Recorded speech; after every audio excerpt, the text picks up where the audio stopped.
Assalamu alaikum wa rahmatullahi wa barakatuh. My name is Janan Sarwar, and on behalf of ITVusa, I would like to welcome you to our daily Ramadan show entitled Our Prosperous Ramadan.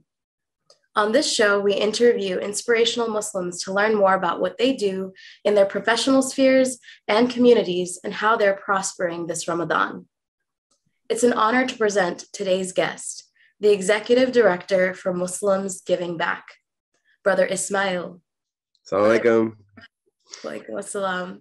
Brother Ismail Ocasio is a Brooklyn native, having over 20 years of experience in community development, in which he served the disadvantaged and marginalized. His expertise lies in sustainable community development to end cycles of poverty. In the past, he's been a youth development professional, a mentor, and worked with the local and national community-based organizations to accomplish these goals. On the professional side, he's worked in design and construction, and he is traditionally trained as an architect, holding a number of certifications in engineering, sustainability, and design. Without further ado, Assalamu alaikum, Brother Ismail, and thank you for coming here today. Thank you very much. It's a pleasure to be here. Appreciate it.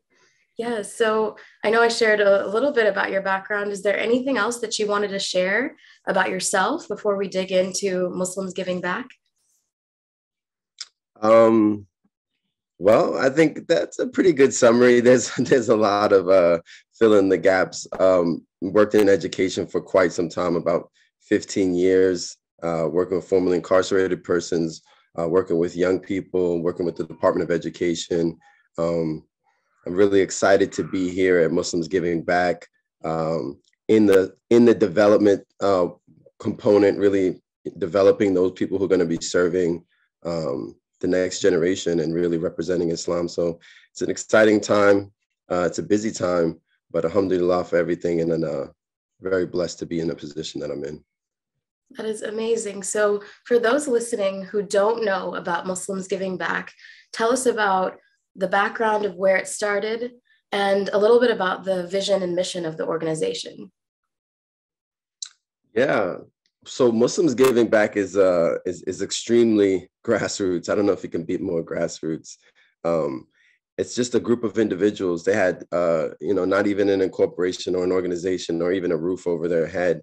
They just thought about how do they represent Islam post 9/11? How do they represent Muslims and the real spirit of Islam without getting into the politics and the rhetoric and the defensiveness and how American are we, how non-terrorist are we, how, safe are we? It's like, listen, this is what Islam is about. And let's just get a couple people together and let's go out and start to serve people. And it's really that simple. And that simple vision and mission is carried and transformed over the years into an organization and, a movement of people who are just literally taking that same idea of putting faith into action. So it went from that small group. Then they found their home in about 2013, 2014 at Muslim Community Center, which was then something else. And so that was the first place where they had an actual base, to the masjid, to the movement, where they had their pantry, and then they used to just drive out with their personal cars and people cooking food from the community and go out and feed the homeless. They, gave out cupcakes in the neighborhood just to raise money for, different community cases, women and children who are struggling, people they found that they could help, and just really pulling together the goodwill of the community. And they've been doing it, the hunger truck is actually at its 10-year. Well, I don't want to say the hunger truck is really the Need to Feed program, which happened, with a variety of different vehicles. Now it's a truck, right? And it has, ayats from the Quran and quotes from Muhammad Ali, and it's a big red beacon that just drives around town, and everyone takes pictures and they love it. And what it does is that it gives Muslims pride, that their religion is doing something positive. And it helps those supporters of Islam and supporters of Muslims it helps them to tell that story, right? Because, there's a lot of societal pressures around defending people who are marginalized and people who are vulnerable. It's easy to gang up. And so it helps them to tell the story that Muslims are a part of the community when they can see that the Muslims are doing so many great things in the community. So we've done health fairs, we've done coat drives, we've given out shoes and sneakers, we've paid for apartments and helped people, domestic violence survivors. We helped found a domestic violence shelter for Muslim women, which is now the ASIA shelter, which has moved on to its own 501c3. It helped them found Mercy Bakery, which is now its own 501c3. And then we recreated the project again under Freedom Bakery, which is in 7 countries, 12 bakeries feeding over 20,000 people a day, preventing them from starvation, building wells, and then a whole bunch of other different projects. And then there's like the stuff we're doing here in the States. So something so organic, so simple, who would ever thought, 10 years later, 12 years later would be so impactful. So it's really actually a beautiful story and a beautiful growth period for this organization. Yes, I think that's fantastic. And one of the things you said that stood out to me the most just now is it allows Muslims to truly be themselves, translate that faith that they have, that we all have, into giving back in different ways. So mashallah, kudos to all the work that everyone has put into Muslims giving back. And I know you shared several of the different programs. Are there any signature projects that you'd like to highlight that Muslims giving back does beyond like the food, the hunger truck? And yeah, so the hunger truck is probably the most visible, and it's the Need to Feed program. And the thing we love about it is that it goes out and it reaches the people who need it the most. It's the mobility of it, and it's the visuals and the optics of it. What we've seen now, we have a hunger truck in 3 different cities, one here in New York City, one in Houston, and one in Dallas. The one in Houston and the one in Dallas are fairly new, but they're already so active. And what you'll see in the program is that once you start to get volunteers together and put them out there into the streets, out of the masjid, and go out there interacting with the community and building their sense of awareness of what people really need, they organically and instinctively do what they need to do. So for instance, they'll say, okay, let's put beautiful little notes. You are special. We're here for you. And they just start putting them in the bag. Then they say, what else could we do? It's really, it's in Texas. Let's make birria tacos or brisket. I'm like, I would love to be a part of that feed. That's connected to some of the social service agencies in the neighborhood. They actually got, I think it was like 2 or 3 people actually signed up for social services and off the streets. So it's like, these are just the things that happen in Dallas. It's super ambitious. They're feeding Muslim children who are in the community that have learning disabilities. They give them little special care packages that are dietarily appropriate for their conditions, feeding first responders, Afghan refugees. It's just like, it just starts to bubble up, like what the things they can do with the project. So, I'd like to say that it's just a truck, but it's really more than that. It's a magnet for, bringing that perception and understanding of what the community needs. And then they just start to add on to it. They'll, when it's cold, they'll add scarves, they'll add hygiene kits, they add sneakers and shoes. People just come up and start donating their food. Say, can you feed them with this as well? It's just kind of like that snowball effect. So yes, there's the Need to Feed, which is the hunger truck program. We have our community pantry here in New York. We serve 150 families every single week. So that equals to impacting, maybe about 1,000 people a month in food insecurity with healthy, nutritious groceries. And then we have our Project Transform, which is a catch-all for what most Muslims would know is the sadaqah, right? So it's like the widow, the elderly woman, the immigrant, the single mom that's maybe evicted. We just get these cases, like as a masjid would get, right? Usually the people who are they don't really have a lot of access, and they're maybe even have an aversion or just don't understand the system to apply for, any sort of public service. And we're like the last people that they can think of, that they heard about that could help them.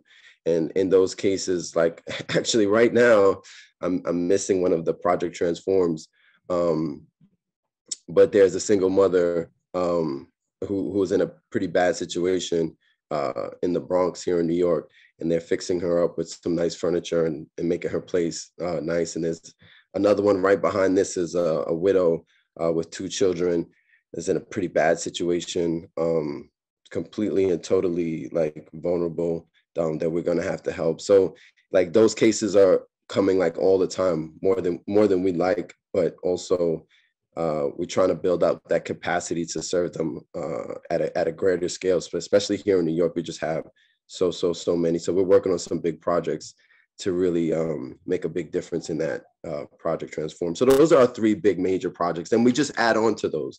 Like for the pantry, we'll add blood pressure screening and signing up for free healthcare. Because once you have the point of contact, that's the most important part of the work, is that Muslims Giving Back is always looking for the most vulnerable people, that once you have contact with them, then you can see, okay, I can pull you into this, or I can refer you to that, or I can pull in another resource. So that's the most important part of the strategy, is to really with compassion and really intuitive and thoughtful work, go out there and find the people who really need the help, need the support, and make contact with them, through service. And then from that, you start to see what you have the capacity and what you can add on to help them to brighten their situation. So those are our 3 major programs. We're just trying to get better and better at them. Yeah, that's absolutely inspiring, because what I'm hearing is not only maybe people see the beautiful red truck and that's inspiring itself, but what you're saying is Muslims Giving Back, they're paying attention to the communities, what the needs are, dependent on the season, dependent on the situation, and giving individualized care to people who are the most vulnerable, the people who need it the most. And that's incredibly impactful. And you're all volunteer based? Is that it's all run through volunteers, or how do people volunteer through Muslims Giving Back?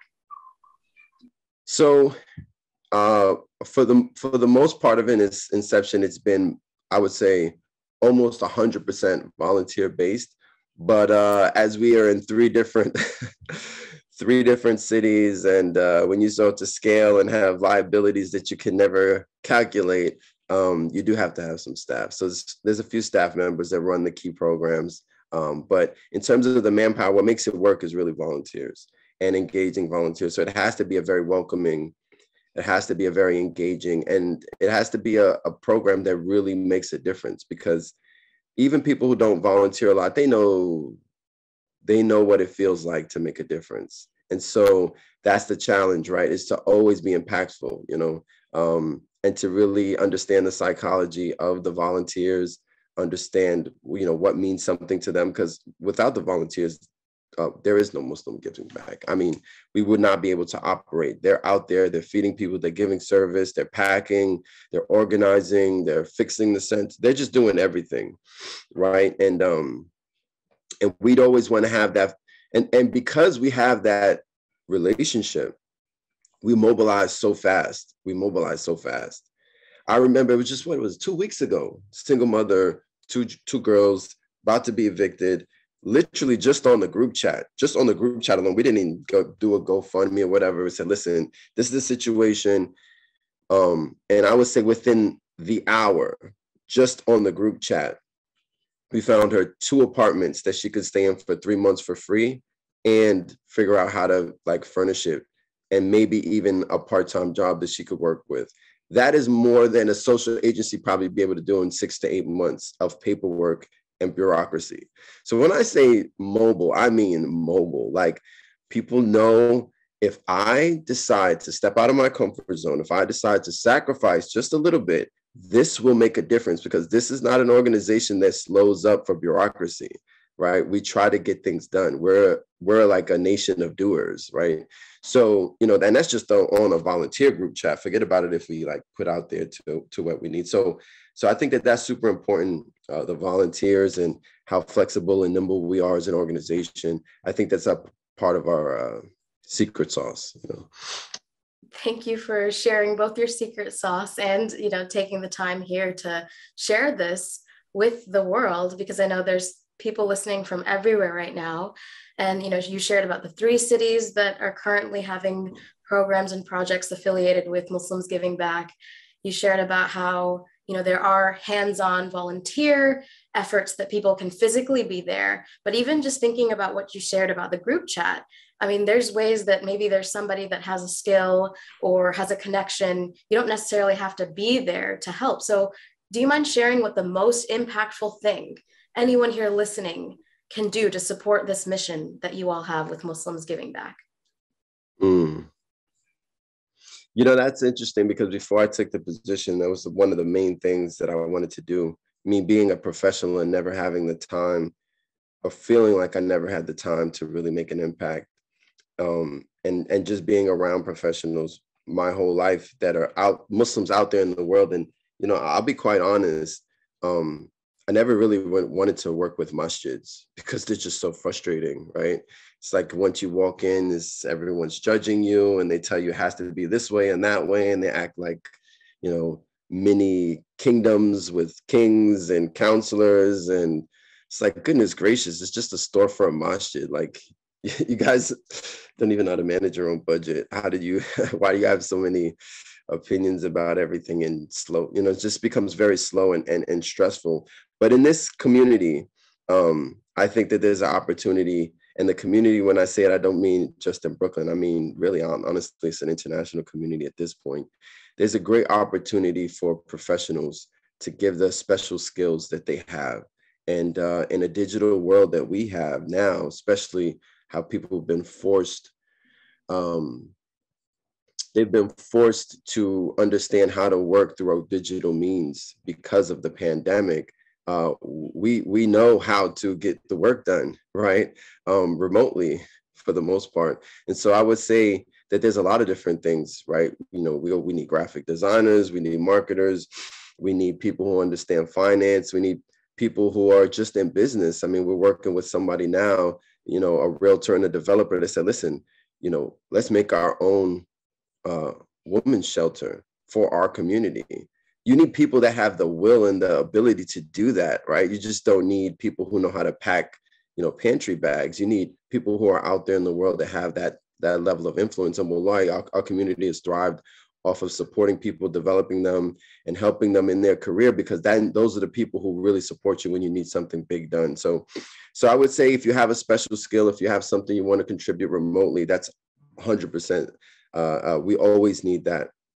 But also, this world runs on finances, and we definitely need supporters. And we don't just need Ramadan supporters, we need year-round supporters, because we're an organization that never stops doing the work, right? So it's like some people say, oh, we did something great when we fed the homeless or whatever. Like, we're there every single week.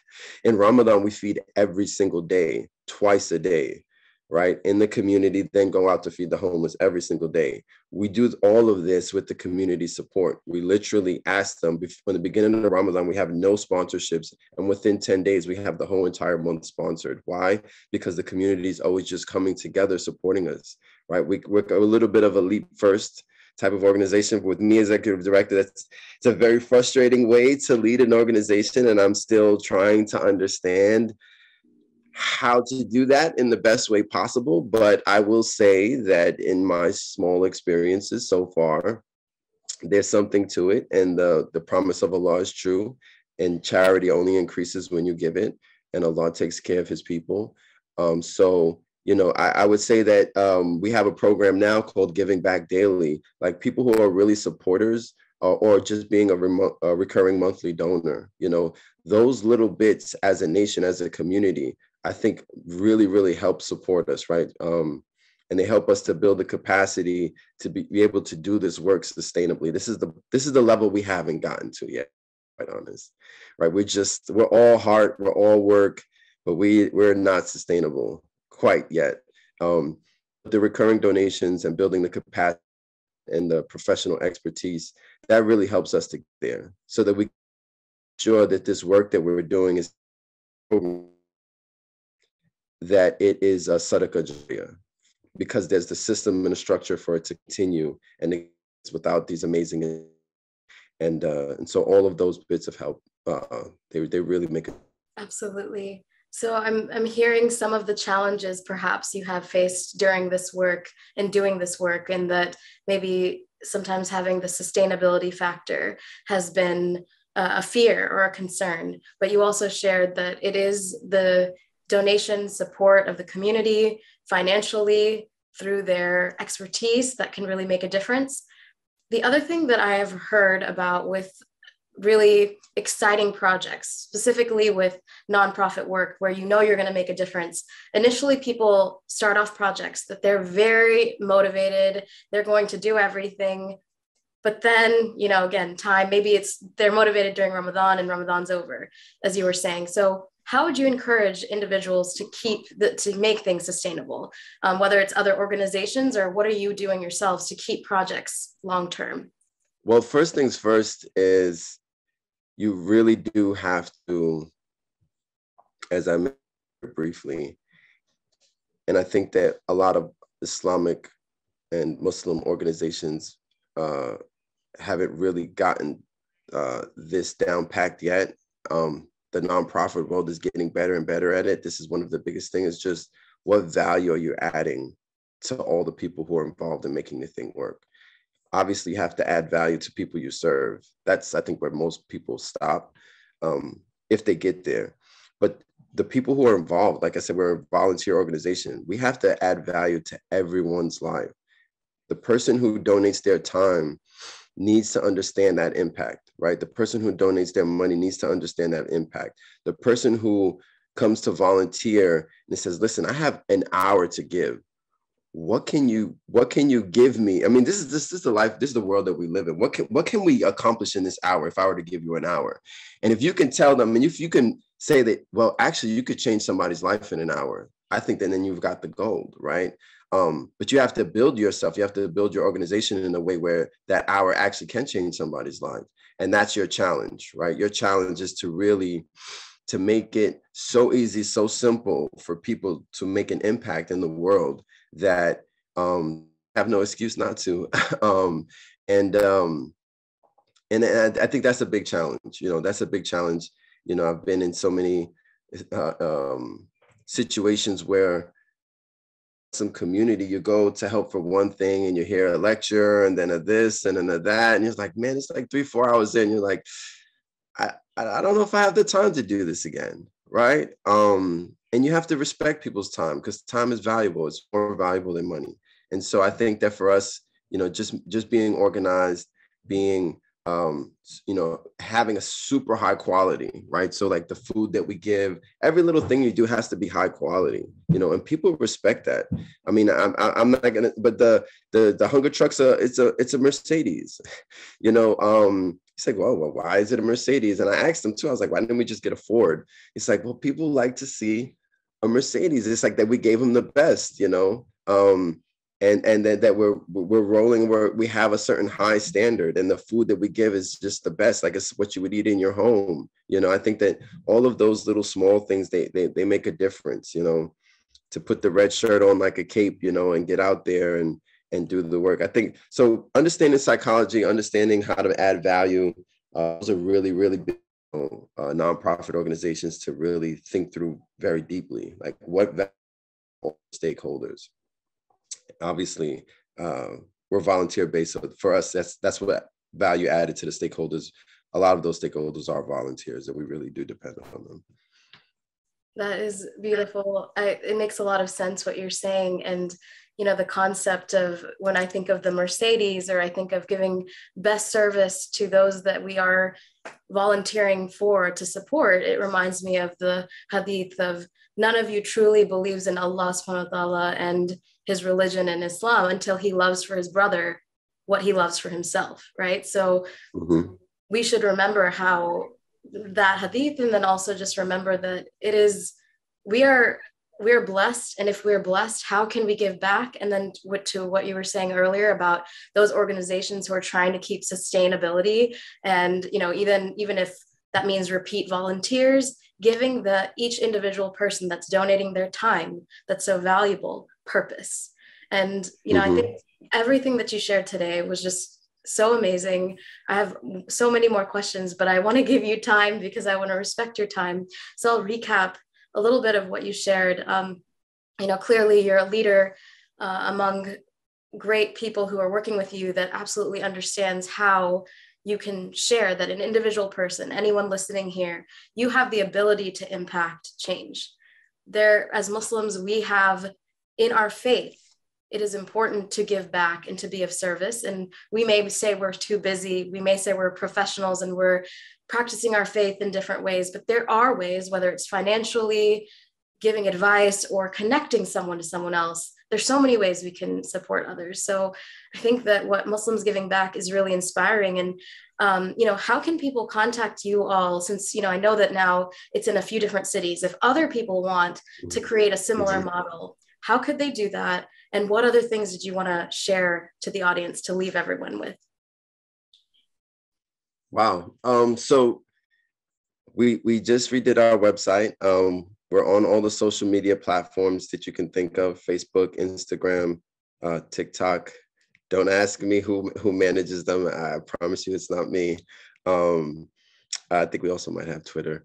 Our website is redone. It says a little bit about all our programs. You can go to Muslims Giving Back or Freedom Bakeries, which is a subsidiary of Muslims Giving Back, to learn more about the impact and how much we've actually done. We're updating it all the time. On that site is different ways to donate. You could even donate a car to support Muslims Giving Back. You could buy delicious chocolates, which all the proceeds go to Muslims Giving Back. You could also, sign up for the recurrings. And then we have our volunteer forms where you can tell us a little bit about yourself, where you are, and some of your skills or things that you want to give back. And then we'll monitor that and reach back out to you. We have, info@muslimsgivingback.com or muslimsgivingback@gmail.com, which you can just send an email. But those links are also linked to the contact us on our website. And so those are just digital. That's how you contact us, how you stay abreast, and how you just follow us and see what we're up to. In terms of how do you get started? Well, if you're in Houston, if you're in any of the cities, that's super easy. Just pull up, say when and where, how, and then we'll figure that out. If you're somewhere remote and you want to give back a skill, then reach out to us and we'll figure out what we can do. If you want to start something similar to what we've done, it is as simple as it sounds in your head. If you said, I want to go out and feed homeless people, you don't even have to cook it. Go call a restaurant, buy a couple of trays, go to the masjid, get your friends together, pack it up, put it in a food warmer, put it in the truck, go out to where they are and feed them. It's that simple. It literally is that simple. If you want to do it on a bigger scale and you want to get more people involved, or you want to bring Muslims Giving Back to your city, then reach out to us and we'll see what we can do. So I think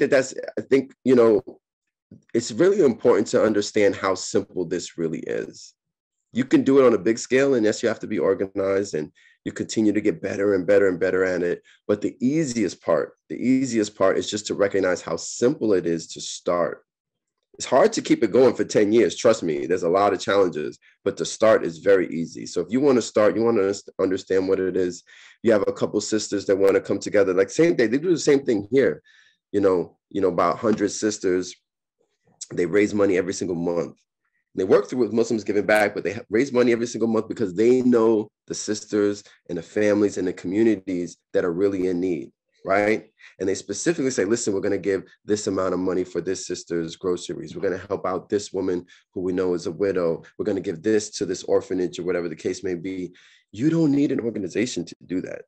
You don't need an organization to mobilize and to give from your heart. You don't need that, right? All you need to do is have the will, get the people together, and get the work done. And so if Muslims Giving Back is not in your city, that doesn't mean that the work needs to stop. Just go and do it right now. If you feel it, if Allah inspired you with the will to go out there and help somebody, then go out there and help somebody. Because if you let that little spark and you die, there's no guarantee it'll come back. you have to do it now while it's fresh, and you have to feed that fuel so that it starts to burn inside of you. And inshallah, it'll stay there your entire life once you become addicted to it and you love it and you feel how warm it is inside to have that fire inside of you. So don't let the spark die. If you feel like there's something that you can do, a skill that you can give, something that you can accomplish, and Allah inspired you with the confidence inside of your mind to get it done, then get it done. That's the simplest thing I can tell you.